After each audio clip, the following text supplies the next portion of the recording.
పరిశుద్ధాత్మ నామములో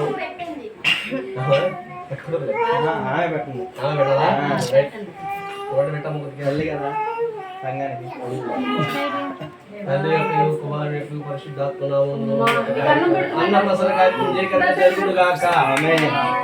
దేవా స్తోత్రం.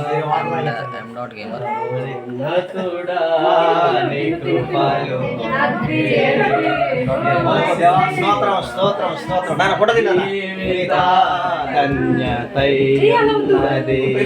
మహోన్నతుడా నీ కృపలో నేను నివసించుట.